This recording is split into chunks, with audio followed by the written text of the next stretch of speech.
D115 Disassembler pack-punched Dragonov with double tap and fully automatic feature.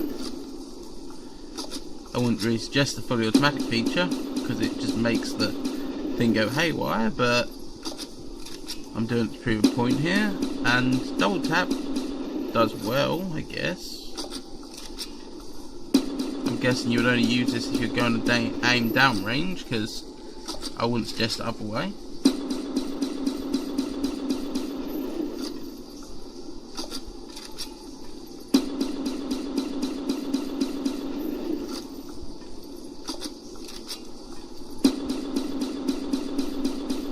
And there's the example of which.